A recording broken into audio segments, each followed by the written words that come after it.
Howdy, folks. Well, every once in a while a film comes along that's simply been made to entertain. There's no political messaging, no agendas, no wokeness, just a film made by people that love cinema, that want to give people the feeling of escapism and just want to deliver an overall great experience. And that's what you've got here, folks, with Old Henry. It's a Western, and to me, it's one of the best Westerns I've seen in a very, very long time, but it's also a film that got completely overlooked, flew completely under the radar. I mean, when you look at the box office numbers, not so good, not so good. Worldwide, under 80,000. Yeah, no one really went to see this film. So that's where I come in, Leftover Monkey, to put it back into the spotlight. I want to give it some of my thoughts, give it some attention, and hopefully get some of you good folks to check it out if you haven't already seen it. Now, if you don't want to wait till the end, I gave this film a 9 out of 10. You guys know that I don't spoil anything from previous reviews. So if you don't have time to listen to the rest, hit the subscribe button on your way out. For the rest of you folks, let's jump into it. Well, what is this film about? All right, it's a simple story, and most good westerns keep it simple. So you've got the character of Henry, who's a widower. He's basically living the farmer's life with his son Wyatt. It's a peaceful life, hardworking. Not wanting for much. However, one day Henry comes across a badly injured man. I believe him and his son, they see a horse that's got some blood on it, and that leads Henry to track down the rider.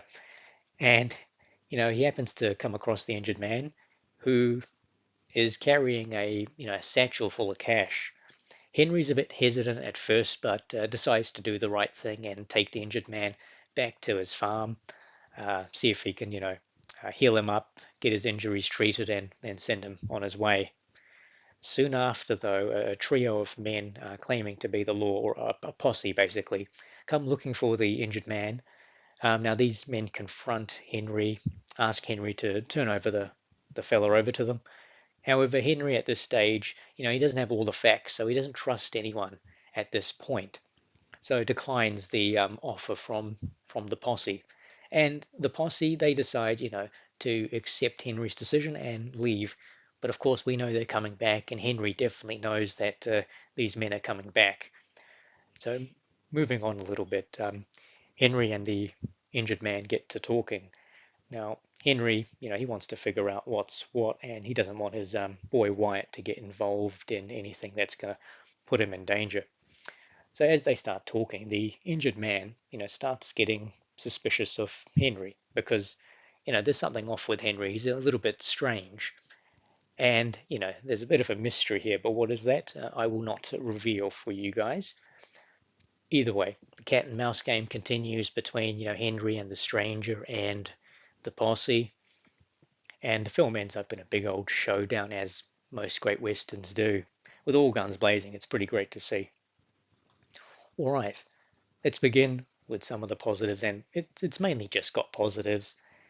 Let's start with Tim Blake Nelson as Henry. Now, you may have seen this guy in other films. He normally plays a supporting character in other things, but he's always at the top of his game. He always delivers. And to see someone like that getting put into a leading role, oh, it warms my heart. Because there are times where supporting actors and actresses get put into leading roles, and it just doesn't work. But for Tim Blake Nelson, oh, solid. He delivered. He did a great job here. And now I'm a real fan of this actor. Honestly, if I see or hear films that are gonna have this actor in it, I'm gonna check them out.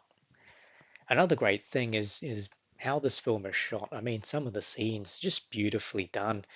And look, for the film being a Western, the pacing is fantastic. It's got some real momentum to it. It keeps you engaged. And even the quieter scenes, just with the scenery and things, it's you know, still captivates you, which is really nice. As I say, just well shot. But let me jump into something that I think could have been done a little bit better, and that's the posse, the bad guys, led by Stephen Dorff. I just don't think they got enough development. They weren't fleshed out enough, especially Stephen Dorff's character. So you automatically, go with that they're the bad guys, which is okay, which is fine. It doesn't ruin the film or anything.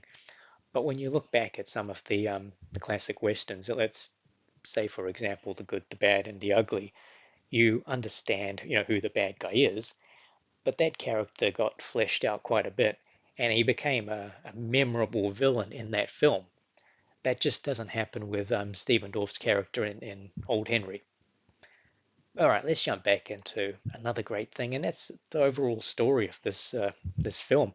On one hand, you've got this injured man with a stack of cash, with a posse hunting him down, and Henry caught in the middle. And then you've got, on the other hand, the mystery of who Henry is. Is there something more to him than meets the eye? What secret is Henry hiding? It's very much like Clint Eastwood's Unforgiven. The intrigue in this film is really great. It doesn't overplay it either. You could say it's kind of a Western mystery film. Well, it's a pretty good combo. Now, oh, you know what? Side tangent, damn it. Let's do a little side tangent. You know what annoys me? What really pisses me off? It's not just that this film got overlooked, it's that another Western got released in the same year, got all this praise, got Oscar nominations. Hell, it won an Oscar.